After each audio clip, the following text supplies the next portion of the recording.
நீங்கள் பார்த்து கொண்டிருப்பது நாட்டுக்கோட்டை நகரத்தார் டிவி. திடீர்னு ஒரு ராத்திரி 1000 நோட்டு செல்லாமல் போயிடுச்சுன்னு சொன்னதுக்கப்புறம் ஒத்த 2000 ரூபா, ஏன் 2000 ரூபாய் வாங்குறதுக்கு நான் போய் 4 மணி நேரம் நின்னது, வரிசையில் நின்னதில் 4 கிழவி செத்து போனது, இப்படின்னு ஞாபகம் வருது. ஆனால் நான்லாம் நின்றுருக்கேன், அவசரப்பட்டிருக்கேன். வருஷம் 3 ஆச்சு 4 ஆச்சுன்னா அதை மறந்துட்டோம். அப்படி ஒன்று நடந்தாவே தெரியல. அது வரலாறா அப்படின்னா அது வரலாறு. இந்த தேசத்தில் முக்கியமாக என்னவெல்லாம் நடந்தது, சுதந்திரம் என்னவாக நடந்தது. 1947 ஆகஸ்ட் 15 சுதந்திரம் என்பது அதற்கு 6 மாதத்திற்கு முன்னதாக முன்னேற்பாடுகள் நடக்கிறது. இருந்த வெள்ளைக்காரன் கிளம்புறேன்னு சொல்லியாச்சு. நாங்கள் கிளம்ப போகிறோம் 6 மாதத்தில், நீங்கள் இந்த நாட்டுடைய நிர்வாகத்தை எடுத்துக்க போகிறீங்க, அதுக்கான வேலையை ஆரம்பிங்கன்னு சொல்கிறாரு மவுண்ட்பேட்டன் நேருவை கூப்பிட்டு. நேரு வல்லபாய் பட்டேலை கூப்பிட்டு இது என்னென்னு வேலையை பாருங்கிறாரு. என்ன வேலையை பார்க்குறது? 1947 ஜனவரி அன்று இந்தியா என்று ஒன்று கிடையாது. 1947 ஜனவரி மாதம் இந்தியா என்பது 557 சமஸ்தானங்களால் இணைக்கப்பட்டிருந்த ஒன்று. அண்ணன் பேசும்போது வரி சொன்னார், தமிழ்த்தாய் வாழ்த்து முழுமையான பாடல் நீங்கள் படிக்கலை, அரசியல் காரணங்களுக்காக அது மாற்றப்பட்டது அப்படின்னு. தமிழ்த்தாய் வாழ்த்து மாற்றப்படலை. தமிழ்த்தாய் வாழ்த்தில் இருக்க சில வரிகள் குறைக்கப்பட்டது, புதுசாக எழுதலை. மனோன்மணியம் சுந்தரபிள்ளை எழுதினதே தான் பாட்டு. அதை ஏன் குறைச்சாங்க அப்படின்னா, ஏன்னா நம்ம வரலாறுன்னு சொல்கிறோம்ல, இந்தியாவில் எந்த மொழிக்கும் பாட்டு இல்லை, தமிழ்நாட்டில் மட்டும் ஏன் பாட்டு? நம்ம இந்திய அரசியலமைப்பு சட்டம் எல்லாரும் நல்லா இருக்கணுங்கிற எழுதப்பட்டது தான். ஆனால் எழுதப்பட்ட 3 ஆண்டுகளில் திருத்தப்பட்டது. அது ஏன் திருத்துறோம் அப்படின்னா, காலம் மாற மாற இங்கே எல்லா மனிதர்களையும் இன்க்ளூசிவாக உள்ளே வச்சுக்கணுங்கிறக்கா திருத்திக்கிட்டே இருக்கோம். வைரமுத்து அவர்கள் தொல்காப்பியத்தை பற்றி எழுத வரும்போது ரொம்ப பிரமாதம் ஒன்று சொல்லுவார். இந்திய அரசியலமைப்பு சட்டம் இத்தனை அறிஞர்கள் ஒன்று கூடி பார்த்து செய்யப்பட்டது, ஆனால் அது இத்தனை முறை திருத்தப்பட்டு விட்டது. ஆனால் 3000 ஆண்டு காலமாக இருக்கிற தொல்காப்பியம் ஒரு இலக்கணம் எழுதுனா தமிழில் அந்த இலக்கணத்தை ஒருத்தரும் மாற்றவே முடியலை. அதனால தான் அந்த மொழியை நாங்கள் அவ்வளோ கொண்டாடுறோம் அப்படின்னு சொல்லி வைரமுத்து எழுதியிருப்பார். ஆன்மீக சுற்றுலா அல்லது இன்பச் சுற்றுலா செல்ல வேண்டுமா? தொடர்பு கொள்ளுங்கள். Sri Murugan travel agency, number 10 வடக்கு ஆவணி மூலவீதி, மதுரை. சென்னையில் வைர நகைகள் வாங்க R Arunachalam, A Ramnath, smart diamonds, traditionally modern jewellery, T Nagar, Chennai. ஆன்மீக ஆனந்தம் தரும் சிவம் திருநீர் அணிந்து சிந்தை குளிர்வீர். உங்கள் வாழ்வு சிறக்க சிவம் திருநீர் அணிவீர். வைர நகைகளின் வியாபார சாம்ராஜ்யம் சென்னை கோடம்பாக்கத்தில் KNC diamonds, carat and carat, Arimalam Muthu Kannan, Ranganayaki Kannan. தேவகோட்டையில் கண்ணம்மை மீனாட்சி சுந்தரம் திருமண மண்டபம் பேருந்து நிலையத்திற்கு மிக அருகில் அமைந்துள்ளது. 350 நபர்கள் அமரும் ஹால், 170 நபர்கள் உணவருந்த டைனிங் ஹால், 40 கார்கள் நிறுத்துகின்ற கார் பார்க்கிங், லிப்ட், ஜெனரேட்டர், குளிர்சாதன வசதியுடன் கண்ணம்மை மீனாட்சி சுந்தரம் திருமண மண்டபம், AC, தேவகோட்டை. அடுத்ததாக நம்முடைய பேசவிருக்கும் ஆளுமை நம் எல்லோருக்கும் பரிச்சயமான, நமக்கு பிடித்தமான, மிகவும் ரசித்த பல படங்களை திரைத்துறைக்கு தந்த ஒரு இயக்குனர், சலிப்பு தட்டாத பேச்சுக்கு சொந்தக்காரர், மிக சிறந்த ஒரு பேச்சாளர், புத்தகங்களின் மீது தீராத ஆசை கொண்ட ஒரு மிக தீவிர வாசகர் என்று சொல்ல வேண்டும். கண்ணதாசன் தொடங்கி ஜெயகாந்தன், அசோகமித்ரன் என தொடங்கி நவீன எழுத்தாளர்களின் படைப்பு வரை மக்கள் மன்றங்களில் அறிமுகப்படுத்தும், அதை குறித்த ஒரு உரையாடலை ஏனும் ஏற்படுத்தி கொண்டிருப்பவர். சிறந்த இயக்குனர் விருது, சிறந்த கதையாசிரியர் விருது என பல விருதுகளுக்கு சொந்தக்காரர். வரலாற்றை வாசித்தல் என்கிற தலைப்பிலே உங்களுடைய சிறப்புரையாற்றுவதற்காக திரு கரு பழனியப்பன் அவர்களை அன்புடன் அழைக்கிறோம். பெருநகரமாய் சென்னை மாறியதற்கு காரணமாய் சென்னைக்கு வந்திறங்கிய பெரும் ஜனத்திரள் மொத்தமாக பொங்கல் விடுமுறைக்கு ஊர் நோக்கி திரும்ப, ஆனாலும் சென்னையிலேயே பொங்கல் கொண்டாடுவது என்று மிஞ்சி இருந்து அந்த நாளில் ஒரு நாளை புத்தக கண்காட்சியை ஒதுக்கலாம் என்று முடிவெடுத்து, வந்த இடத்தில் பேச்சை கேட்பதற்காக 10 நிமிடம் உட்காரலாம் என்று முடிவெடுத்திருக்கும் உங்கள் அனைவரையும் முதலில் வணங்கி தொடங்குகின்றேன். ஏன்னா இப்போ நான்லாம் ஒரு கொள்கை வச்சுருக்கேன். என்ன அப்படின்னா, சென்னையில் வெள்ளம் வந்தால் தொடர்ச்சியாக 5 நாள் லீவ் விட்டால் ஊருக்கு போயிடக்கூடாதுன்னு. ஏன்னா சென்னையில் வெள்ளம் வர்றதுக்கு காரணம் நான்லாம் சென்னைக்கு வந்து போட்ட குப்பை தான். அது போய் அடுத்து தான் வெள்ளம் வந்துருக்கு. வெள்ளம் வந்தோன்னு விட்டுவிட்டு நான் ஏன் ஊருக்கு போகிறதா? அப்போ மறுபடியும் இந்த வெள்ளத்துக்கான வேலையை பார்க்கணும்னு எப்போவெல்லாம் இடர்பாடு ஏற்படுகிறதோ அப்பொழுதெல்லாம் இந்த நகரத்தை விட்டு வெளியேறக்கூடாதுன்னு நினைப்பேன். காரணம், இந்த நகரம் தான் எனக்கான அடையாளத்தை கொடுத்தது என்பதனால். இந்த நகரத்தில் ஒவ்வொரு ஆண்டும் இவ்வளவு பெரிய ஒரு புத்தக கண்காட்சி தொடர்ச்சியாக பபாசி நடத்தி கொண்டிருப்பது 47வது ஆண்டு. இப்போ கடந்த 2 ஆண்டுகளாக தமிழ்நாட்டில் அரசு மாறிய பிறகு, திராவிட முன்னேற்ற கழகம் ஆட்சிக்கு வந்த பிறகு தமிழ்நாட்டில் இருக்கும் அனைத்து மாவட்டங்களிலும் புத்தக கண்காட்சி நடைபெற்று கொண்டிருக்கின்றன. தொடர்ச்சியாக அதுக்கெல்லாம் மூத்த ஒரு புத்தக கண்காட்சியாக சென்னையில் தொடர்ச்சியாக நடைபெற்று வருகிறது. இந்த முறை நாட்களை நீட்டித்து அரங்கத்தை கூட்டி நடத்தி கொண்டிருக்கிறார்கள்.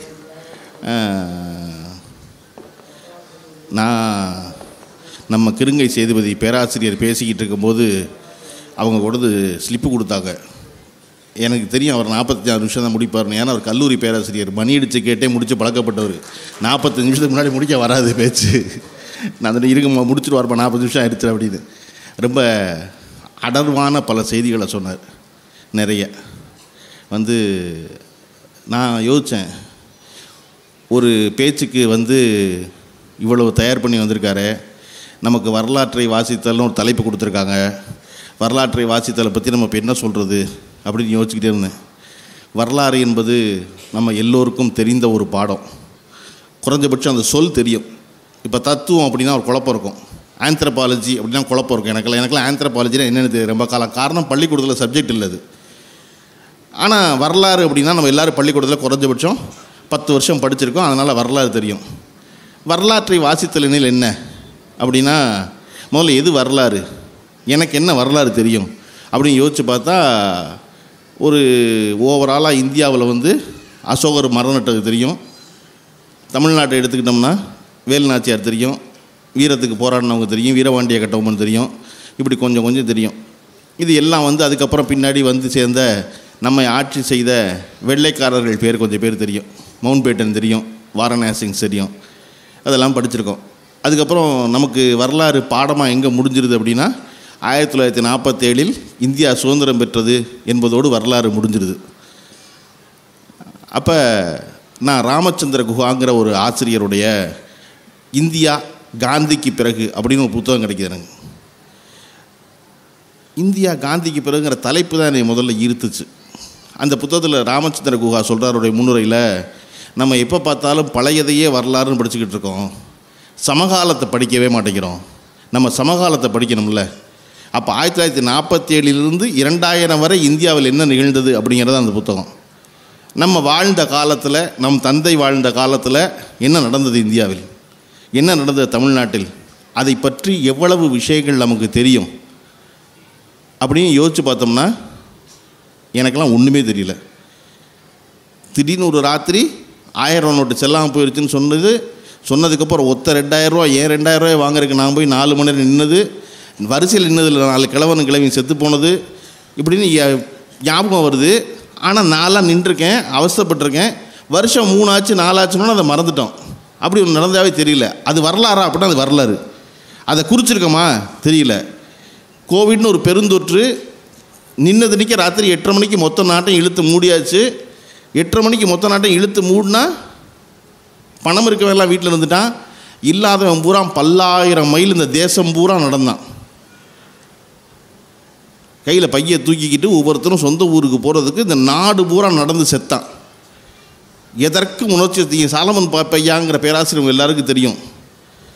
எல்லா திருவிழா காலங்களிலும் பட்டிமன்றங்களில் உங்கள் எல்லாரையும் கிச்சு மூட்டி மகிழ்ச்சிப்படுத்துகிறவர். நம்ம எல்லாரையும் மகிழ்ச்சிப்படுத்துகிற சாலமன் பாப்பையா அவர்கள் எனக்கு பேராசிரியர். அவர் நீங்கள் ஒரு இடத்துலையும் உணர்ச்சி வசப்பட்டு பார்த்துடவே முடியாது. சரியா வடியா அப்படித்தாயா இருப்பாங்கயா அப்படிங்கிற தோணு தான் இருக்கும் அவர்கிட்ட எப்போவுமே. அவர் கோவிட் காலத்தில் இந்த தேசம் முழுவதும் தொழிலாளர்கள் நடந்த நடையை பார்த்துட்டு புரிஞ்சு பொறுக்க முடியாமல் கேவி அழுது ஒரு வீடியோ கொடுத்தார். என் நாட்டு மக்கள் இத்தனை ஆண்டு கால வளர்ச்சிக்கு பிறகு இப்படி ரோட்டில் நடக்க வச்சுட்டீங்களேடா பாவிகளான அழுதார் அவர். அப்போ எதற்கும் உணர்ச்சி வசப்படாத சாலமன் பாப்பையா அவர்கள் இவ்வளோ உணர்ச்சி வசப்பட்டு அழுத நாள் நம்ம எல்லாருக்கும் ஞாபகம் இருக்குது. நம்ம எல்லாரும் பார்த்தோம். ஆனால் வருஷம் 3 ஆச்சு, மறந்து மறுபடியும் எல்லாரும் அந்த கேடு எதனால் நிகழ்ந்தது என்பதெல்லாம் வந்துடும். அப்போ அது வரலாறா? அது வரலாறு. இதுதான் வரலாறு. இன்றைக்கு நாம் என்ன நிகழ்ந்து கொண்டிருந்தது, என்னவெல்லாம் நடந்திருக்கு, எதைவெல்லாம் நம்ம ஞாபகம் வச்சுக்கணும், எதையெல்லாம் பதிவு பண்ணணுங்கிறது இருக்கு இல்லையா. இந்த தேசத்தில் முக்கியமாக என்னவெல்லாம் நடந்தது, சுதந்திரம் என்னவாக நடந்தது. 1947 ஆகஸ்ட் 15 சுதந்திரம் என்பது அதற்கு 6 மாதத்திற்கு முன்னதாக முன்னேற்பாடுகள் நடக்கிறது. இருந்த வெள்ளைக்காரன் கிளம்புறேன்னு சொல்லியாச்சு.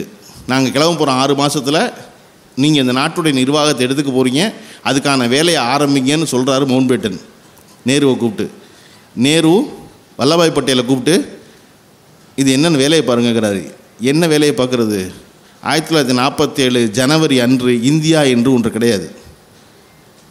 1947 ஜனவரி மாதம் இந்தியா என்பது 557 சமஸ்தானங்களால் இணைக்கப்பட்டிருந்த ஒன்று. 557 இணையாத சமஸ்தானங்கள். அப்போ வல்லபாய் பட்டேல் அவர்கள் ஜனவரி 1947 ஒரு அதிகாரியை கூப்பிட்டு, அந்த அதிகாரி பேர் விபி மேனன். அந்த விபி மேனனை கூப்பிட்டு, நீங்கள் போய் இந்த சமஸ்தானத்தெல்லாம் பேசி முதல்ல இந்தியாவை ஒன்றாக்குங்க. அதுக்கு முன்னாடி இந்தியாவில் என்ன இருந்துச்சுன்னா ஒரு ஒற்றை ரயில் பாதையும் ஒரு தபால் சேவை மட்டும் இருந்துச்சு இணைக்கிறதுக்கு. அப்போ இதெல்லாம் ஒன்றாக்குங்கன்னு சொல்லும் பொழுது விபி மேனன் 1947 ஜனவரியிலிருந்து 1947 ஆகஸ்ட் மாதத்துக்குள்ளே இந்தியாவை வலதும் இடதுமாக 3 முறை போயிட்டு வந்தார். மேலும் கீழுமா போய் எல்லா சமஸ்தானங்களையும் பேசி இந்த இந்தியா ஒன்றாக இணைத்து தைக்கப்பட்டது. அன்னைக்கு தான் இது இந்தியாவாகுது. அதில் திருவிதாங்கூர் சமஸ்தானம் வந்து ரொம்ப கோச்சுக்கிறாங்க. நாங்கள் உங்களோடலாம் வரல, நீங்கள் பரதேசி போயில, உங்கள்கிட்ட பணமும் இல்லை ஒன்றும் இல்லை, வெள்ளைக்காரன் வெளியே போயிட்டாங்கன்னா அந்த நாட்டில் வெறும் பஞ்சம்தான் மிஞ்சும், நாங்கள் ஏன் உங்களோட வரணும்? எங்களுக்கு இயற்கையான ஒரு துறைமுகம் இருக்குது, அந்த துறைமுகத்தை வச்சு நாங்கள் பொழைச்சிக்கிறோம் வேறு நாட்டு பக்கம் வியாபாரம் பண்ணி அப்படின்னு திருவிதாங்கூர் சமஸ்தான மன்னருக்கு யோசனை சொன்ன திவான் யாருன்னா சிபி ராமசாமி. அந்த சிபி ராமசாமி தான் நம்ம மெட்ராஸில் வச்சுருக்க பேர். சிபி ராமசாமி ரோடு இருக்கு இல்லையா, அந்த திவான் தான் இந்தியாவோட சேரக்கூடாதுன்னு சொன்னவர் அவர். அப்புறம் அவரை வந்து விபி மேனன் பார்த்துக்கிட்டு இல்லையா அதெல்லாம் கிடையாதுன்னு சொல்லி சமாதானப்படுத்தி கொண்டு வந்து இப்படி திருவிதாங்கூர் சமஸ்தானத்திலேருந்து ஹைதராபாத் சமஸ்தானத்திலேருந்து புதுக்கோட்டையிலேருந்து எல்லா சமஸ்தானங்களையும் ஒன்றிணைத்து இந்தியா ஒன்று கட்டப்பட்டது. அப்படி கட்டப்பட்டது வல்லபாய் பட்டேல் தலைமையில் கட்டப்பட்டதுனால தான் வல்லபாய் பட்டேலுக்கு இரும்பு மனிதர்னு பேர் வச்சது.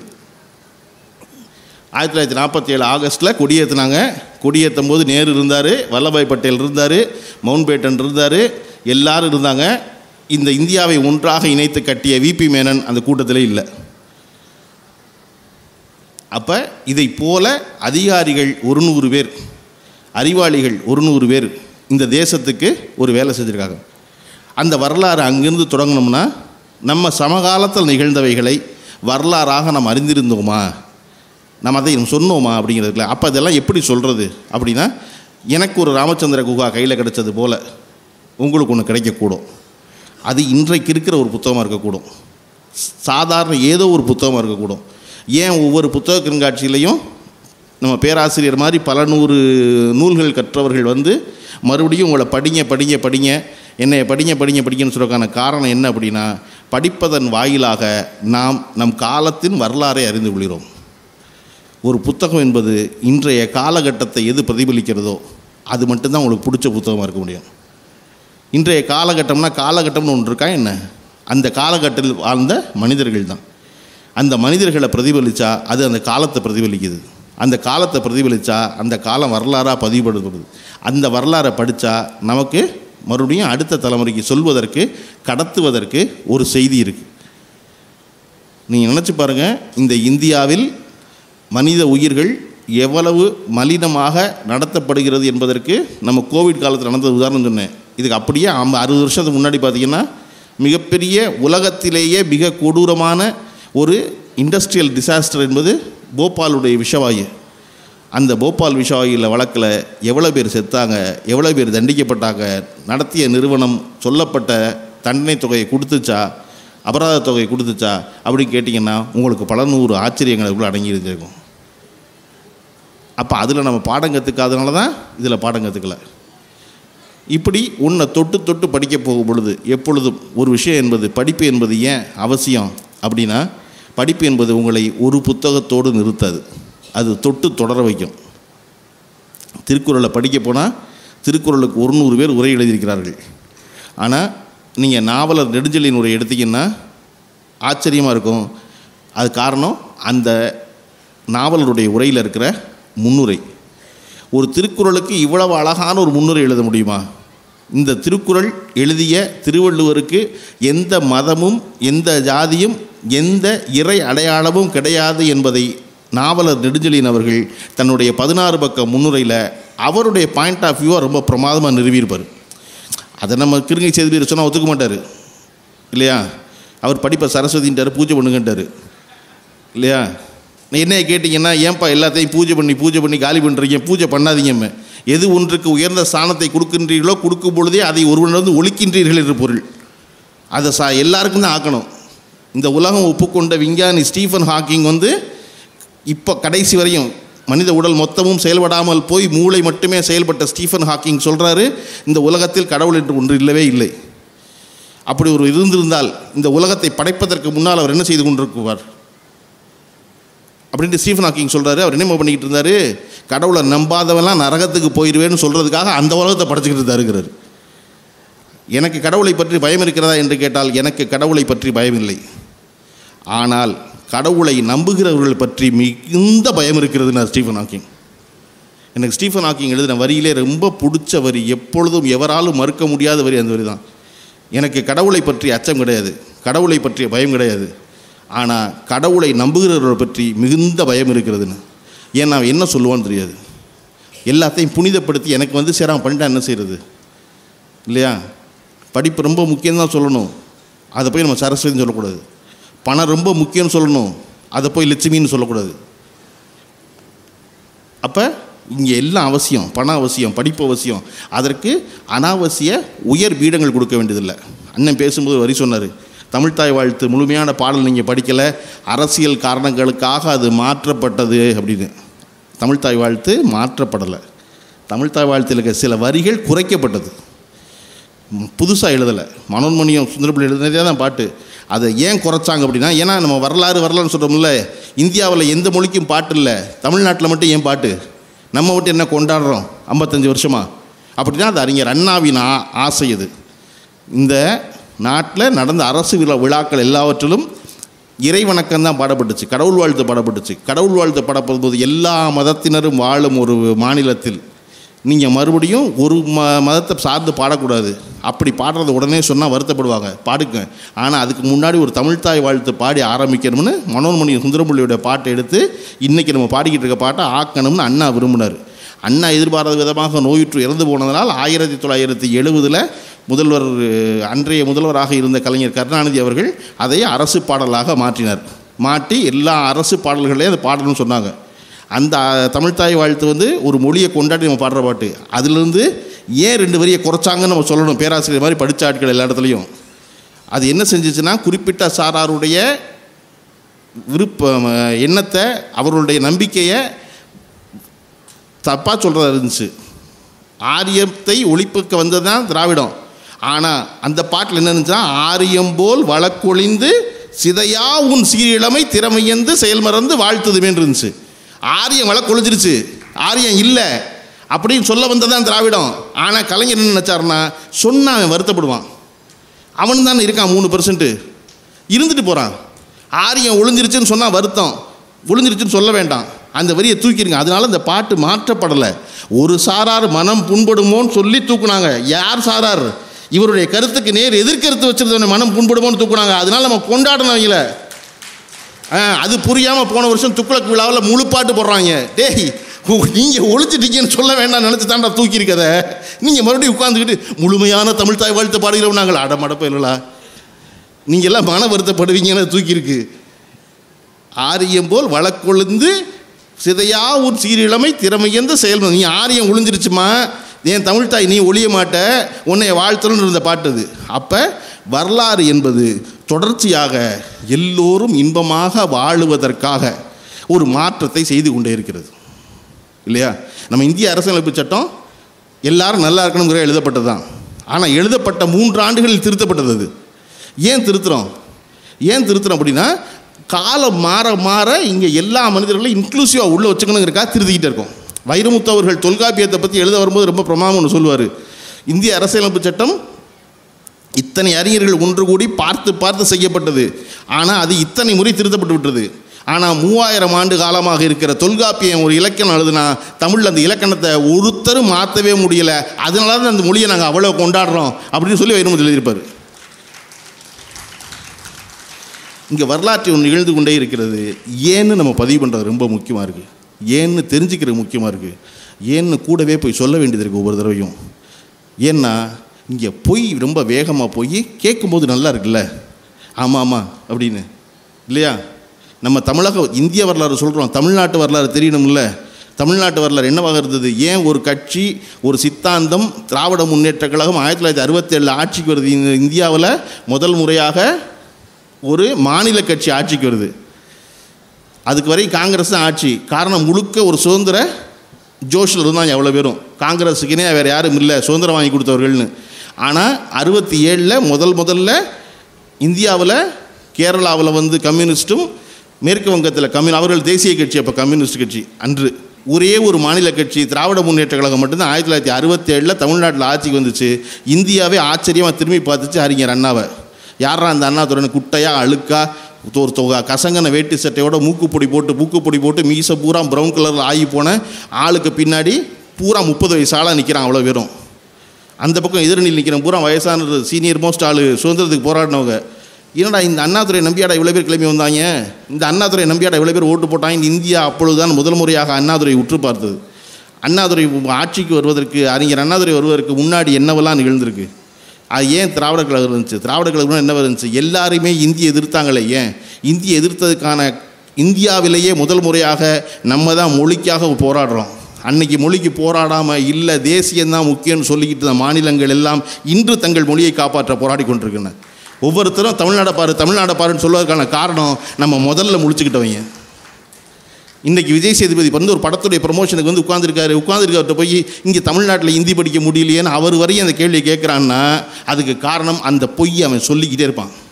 இங்கே ஹிந்தி படிக்கக்கூடாதுன்னு சொல்கிறோம், ஹிந்தி படிக்கலாம். இங்கே நீயா வந்து படித்து ஆகணும்னு சொல்லாத அப்படின்னு சொல்கிறோம். இங்கு தமிழ்நாட்டை பொறுத்தளவில் இன்றைக்கி இந்தியாவில் அந்த நிலவரம் இருக்கான்னு எனக்கு தெரியல. ஆனால் தமிழ்நாட்டில் இன்றைக்கும் யாரையும் எதற்காகவும் கட்டாயப்படுத்தக்கூடாதுன்னு நம்ம வச்சுருக்கோம். அவரவர் விருப்பம் இல்லையா? பொங்கல் அன்னைக்கு நம்ம மாட்டுக்கறி கடையை அடைக்கிறது இல்லை. யார் வேணும் என்ன வேணால் பண்ணிங்க, ஒன்றும் பிரச்சனை இல்லை. அவரவர் வீட்டுக்குள்ள பண்ணிக்கங்க, ஒரு குழப்பம் கிடையாது. அடுத்தவன் என்ன சாப்பிட்றான் நம்ம சரி பார்க்கறது இல்லை, அடுத்தவன் என்ன உடை அணிகிறான் நம்ம சரி பார்க்கறது இல்லை. அது அவன் விருப்பம். பொது அமைதிக்கு பங்கம் விளையாமல் இருக்கிறதா என்று மட்டும் பார்த்து கொண்டே இருக்கிறோம். அது இந்த மொத்த தேசத்துக்கு நடக்கணும்ல, நிகழணும் அப்படின்னா ஒவ்வொரு தடவையும் வரலாறு எதுவோ அதை நாம் கவனமாக ஞாபகம் வைத்துக் கொள்ள வேண்டியிருக்கு. நான் ஏன் வந்து விபி மேனனில் தொடங்கி இவர் வரையும் சொல்கிறேன் அப்படின்னா, வல்லபாய் பட்டேல் வரையும் சொல்கிறேன் அப்படின்னா, இந்த தேசம் பல்வேறு கலாச்சாரங்களால் கட்டமைக்கப்பட்ட ஒரு தேசம். வேறு வேறு ஆட்களால், வேறு வேறு கலாச்சாரங்களால், உடைகளால், விருப்பங்களால், மதங்களால் இருந்தவர்களை ஒன்றிணைத்து கட்டப்பட்ட தேசம். உலகம் இந்த தேசத்தை என்னவாக பார்க்கிறது? நம்ம இந்தியாவை பாரத்னு வச்சுக்குவோம், உங்களுக்கு பிடிக்கும்னா பாரத்தோ இந்தியாவோ. இதை ஏன் இவ்வளோ ஆச்சரியமாக பார்க்குறேன் அப்படின்னா, இந்த தேசம் ஒன்றில் தான் இத்தனை விதமான பல்வேறு கலாச்சார குழுக்கள் ஒன்று கூடி இணக்கமாக வாழுகிற ஒரு தேசமாக, உலகத்துக்கு வழிகாட்டுகிற தேசமாக இருக்கிறது இந்தியா. இது ஒரு துணைக்கண்டம் இல்லையா? இது வேறு எந்த நாட்டிலையும் கிடையாது. இந்த நாட்டுக்கு மட்டும்தான், இந்த நாட்டு தனிச்சிறப்பு. அதை நம்ம கொண்டாடுறோம். அதை ஜென்ரல் எலெக்ஷன் வந்து நம்ம வந்து முதல் எலெக்ஷன் 67 எலெக்ஷனை பற்றி பேசும்போது தமிழ் நெடுஞ்சாலைங்கிற புத்தகம், ஐஏஎஸ் பாலகிருஷ்ணனுடைய புத்தகத்தை ஒன்று படிக்க போகும்பொழுது அதை தொட்டு நான் வந்து அவர் கூட வேலை பார்த்த குறைஷியை பற்றி அவர் எழுதுகிறாரு. குறைஷியை தொட்டோன்னு நான் என்ன செய்கிறேன், குறைஷி வந்து ஒரு புத்தகம் எழுதியிருக்காரு, undocumented wonder the Indian general elections ஒரு புத்தகம். அந்த புத்தகம் வந்து வாய்ப்பு கிடைச்சி அதை வாங்கி படிச்சிருக்கேன். நம்முடைய இந்திய அரசியலில் இந்திய தேர்தல் எவ்வாறாக நடக்கிறது, அதிகாரிகள் எவ்வளவு வேலை செய்கிறார்கள், அதில் என்னவெல்லாம் சுவாரஸ்யம் இருக்குங்கிறதுக்கான ஒரு அவ்வளவு அற்புதமான புத்தகம் அந்த புத்தகம், அன்டாக்குமெண்டட் ஒண்டர்னு. அதில் வந்து குறைஷி எழுதியிருப்பார். சிபி ஜோஷின்னு ஒருத்தர் இருந்தார். சிபி ஜோஷி யாருன்னா ராஜஸ்தானுடைய காங்கிரஸ் கட்சி தலைவராக 2003 நியமிக்கப்பட்டு ராஜஸ்தானில் இருந்த காங்கிரஸ் கட்சிக்குள்ள அந்த வேறுபாடுகளை எல்லாம் ஒழித்து அதன் பிறகு 2008 தேர்தல் சந்திக்கிறாங்க. அந்த தேர்தலில் ஜெயிச்சா சிபி ஜோஷி தான் முதலமைச்சராக போகிறார். தேர்தல் நடந்து முடிஞ்சால் அந்த தேர்தலில் முதலமைச்சர் வேட்பாளராக எல்லோரும் எண்ணியிருந்த சிபி ஜோஷி தோல்வியடைந்தார். ஒரு ஓட்டில், ஒரே ஒரு ஓட்டில் சிபி ஜோஷி தோற்று போனார் முதலமைச்சர் நாளானைக்கு. ஆனால் சீட்டு போச்சு. அப்படின்னா ஜோஷி என்ன பாடுபட்டிருப்பார், என்ன பதட்டமாக என்ன ஆர்ப்பாட்டம் பண்ணியிருப்பார். ரீகவுண்ட் பண்ணுறாரு, மிஷினை எண்ணுறாங்க, திருப்பி போஸ்டல் ஓட்டு எண்ணுறாங்க, மறுபடியும் அதே ஒரு ஓட்டு வித்தியாசம் இல்லை மறுபடியும்ங்கிறாரு. எலெக்ஷன் கமிஷனுக்கு புரியுது. ஆனால் ஒரு ஓட்டில் அது வாய்ப்பை தவறு. அது முதலமைச்சர் நாக்காளி போச்சு ஒரு ஓட்டில். என்னடா முதலமைச்சர் நாக்காளி எழுதுனா ஒருத்தர், சரி மறுபடியும் போஸ்டல் ஓட்டு பூரா என்ன மறுபடியும் அதே அளவு அதே ஒரு ஓட்டில் இருக்குது. ஜோஷி ஒப்புக்கொண்டார். ஆமாம், ஃபேர் எலெக்ஷன் தான் நடந்திருக்கு, எல்லாம் ஒழுங்காக தான் பண்ணியிருக்காங்க, நான் ஒரு ஓட்டில் தோற்று போனேன் அப்படின்னு சொன்னால் அன்றைக்கி என்ன நிகழ்ந்ததுன்னா, அந்த வாக்களிக்கிற நாளன்று அவருடைய மனைவியும் மகளும் புருஷனும் அப்பாவுமான சிபி ஜோஷி ஜெயிக்கணுங்கிற வேண்டிக்கிட்டு கோயிலுக்கு போய் 2 பேரும் ஓட்டு போடாமல் விட்டுட்டாங்க. அந்த 2 பேரும் கோயிலுக்கு போகாமல், என்ன செய்து நான் கவனிச்சிங்களா, கோயிலுக்கு போகாமல் ஓட்டை போட்டிருந்தா சிபி ஜோஷி முதலமைச்சர். இப்போ நம்ம கடவுளை கும்பிட்றது முக்கியம், ஆனால் முதல்ல காலையில் போய் ஓட்டை போட்டுவிட்டு அப்புறம் கும்பிட்றது முக்கியம் இல்லையா? அப்படி இப்போ நான் சொன்னது சிபி ஜோஷி போல் 100 கதைகள் இருக்குது இந்த புத்தகத்தில்.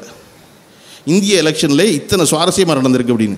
இது எங்கே தெரிய வருது குறைஷியை பற்றி அப்படின்னா, நம்ம தமிழ் நெடுஞ்சாலை படிக்க போனால் தெரிய வருது. தமிழ் நெடுஞ்சாலை ஏன் படிக்க போனோம் அப்படின்னா, தமிழ் நெடுஞ்சாலையில் நம்ம பார்க்கடல் கடைகிறதை பற்றி சொல்லியிருந்தார் இல்லையா, அப்படி ஒரு சங்கப்பாட்டை பற்றி ஆர் பாலகிருஷ்ணன் எழுதி அந்த சங்கப்பாடலை படிக்க போனதுனால ஆர் பாலகிருஷ்ணனுடைய தமிழ் நெடுஞ்சாலை படிக்கணும். இன்றைக்கி நம்ம மதுரையுடைய புகழ்பெற்ற வழக்கறிஞர் அவர்கள் திரு பிரபுராஜதுரை அவர்கள் இங்கே வந்திருக்காங்க.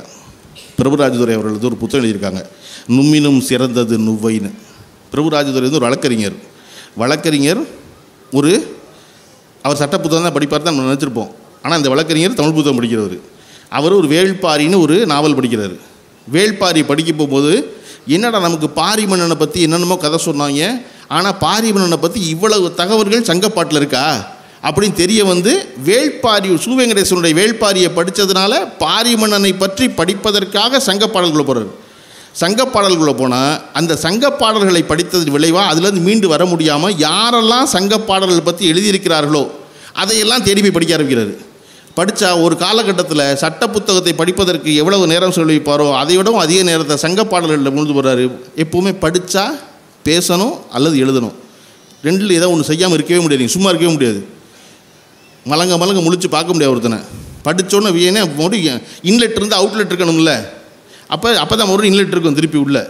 அப்போ திருப்பி என்ன செய்யணும்னா, தினசரி ஃபேஸ்புக்கில் தான் படித்த பாடல்களின் சிறப்புகளெல்லாம் எழுதுகிறாரு.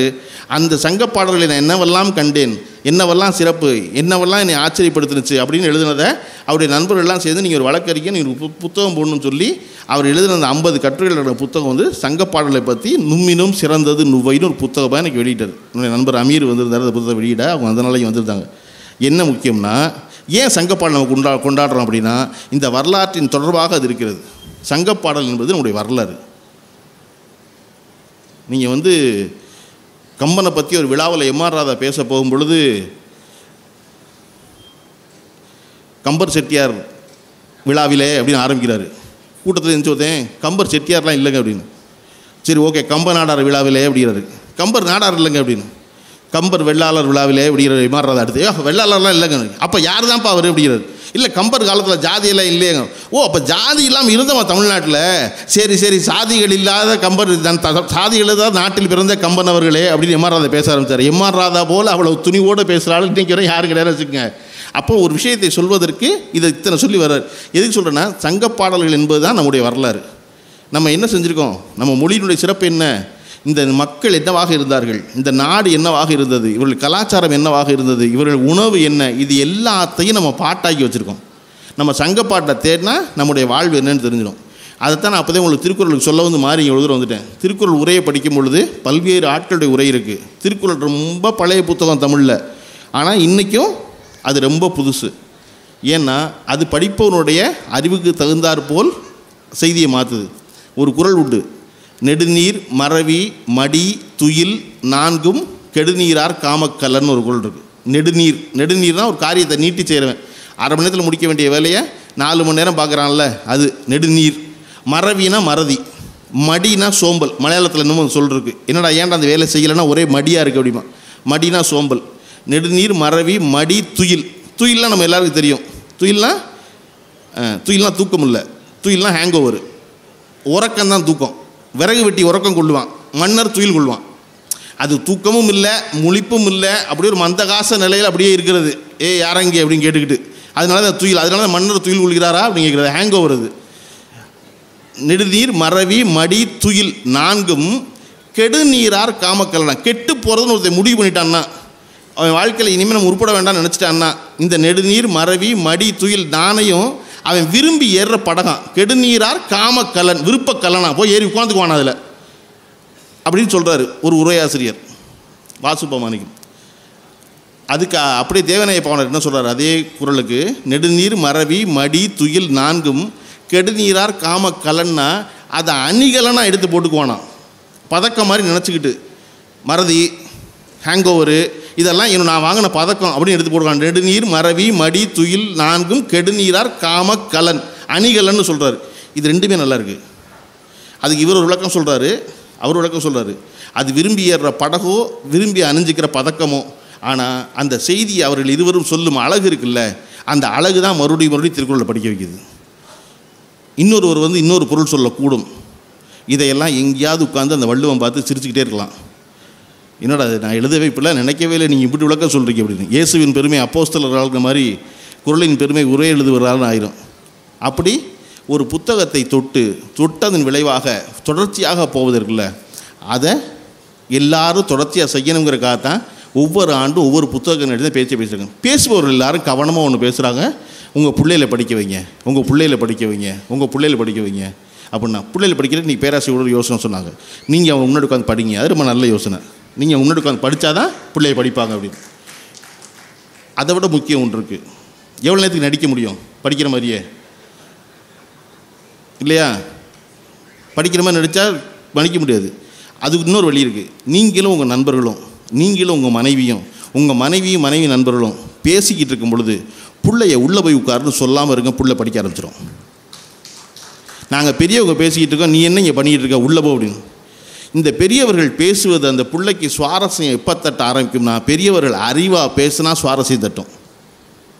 எனக்கு தெரியாத உங்கள் அப்பனை பற்றி கல்யாணத்தன்னைக்கு ஏமாத்தினவன் தானே அவன் அப்படின்னு நீங்களும், ஆமாம் உங்கள் வீட்டில் ஒருத்தரும் படித்ததில்லை, நான் ஒருத்தி தான் படித்து உங்கள் வீட்டுக்கு வாக்கப்பட்டு வந்தேன்னு அவளும் பேசிக்கிட்டே இருந்தால் பிள்ளைக்கு படிப்பு மேலே சுவாரஸ்யம் தட்டாது. நீங்கள் உங்கள் வீட்டுக்கு வந்து நண்பரோடு அப்படியே பேசுவீங்க? பேச மாட்டீங்க. உங்கள் துறை சார்ந்த ஒரு நண்பர் வரும் பொழுது, இப்போ ராஜதுரை இருக்கார் வழக்கறிஞர், அவரை பார்க்க ஒரு வழக்கறிஞர் வர்றாரு, அவர்கள் சந்தித்த ஒரு வழக்கு பேசுவாங்க. நானும் இயக்குனர் அமீர் சந்திக்கிறோம். பேசும்போது நான் குறைஷி புத்தகம் ஒன்று படித்தேங்க, அதில் சிபி ஜோஷி மாதிரி ஒரு சுவாரஸ்யம் இருக்குங்க அப்படின்னா, அப்படியா அப்படின்னு அவருக்கு தெரிஞ்ச அவர் ஒரு சுவாரஸ்யம் சொல்லுவார். மனிதர்கள் எப்பொழுதுமே நீங்கள் உயர்வை பேசுனீங்கன்னா எய்தாப்புலக்கால் உயர்வை பேசுவாங்க, நீங்கள் காசி பண்ணிங்கன்னா எய்தாப்புலக்கால் காசி பண்ணுவான், நீங்கள் புகார் பண்ணிங்கன்னா எய்தாப்புலக்கு புகார் பண்ணுவான். அவன் தனியாக ஒன்று செய்யவே மாட்டான். அப்போ நம்ம உயர்ந்ததை பேசும்போது, படித்ததை பகிர்ந்து கொள்ளும் பொழுது, உடன் இருக்கிற என் மகனோ அமீர் மகனோ என்ன நினைப்பான்னா, ஓ இவங்க குறைஷியெல்லாம் பேசுகிறாங்க, ஒருத்த வீட்டில் அந்த தோற்று போனானா அப்படின்னு நினைக்கிற அந்த கல்லூரி மாணவன் அவன் உன்னை படிக்க கிளம்புவான், அவன் உன்னை தேட ஆரம்பிப்பான். அப்போ இங்கே பெரியவர்கள் பேசும் பொழுது பிள்ளைகளை உள்ளே போய் உட்காரு, நீ போய் படி, இங்கே என்ன வாயை பார்த்துக்கிட்டு இருக்க அப்படின்னு சொல்லாமல் இருக்கணும். காரணம், அப்படி சொல்லாத பெரியவர்கள் சூழ்ந்து இருந்ததால் தான் நான் என்னை சுற்றி இருந்த பெரியவர்கள் பூரா பேசுவதை வாயை பார்த்து தான் நான் வளர்ந்தேன்.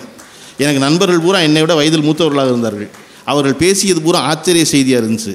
அந்த ஆச்சரிய செய்தியை அதை தொட்டு ஆர்வம் ஏற்பட்டதால் போய் என்னால் எந்த இடத்துல முடியுமோ அதில் ஒன்று தேட போனால் அந்த நூல் ஆசிரியர், அந்த புத்தகத்தினுடைய ஆசிரியர் அதை விட ஆச்சரியப்படுத்தினார்.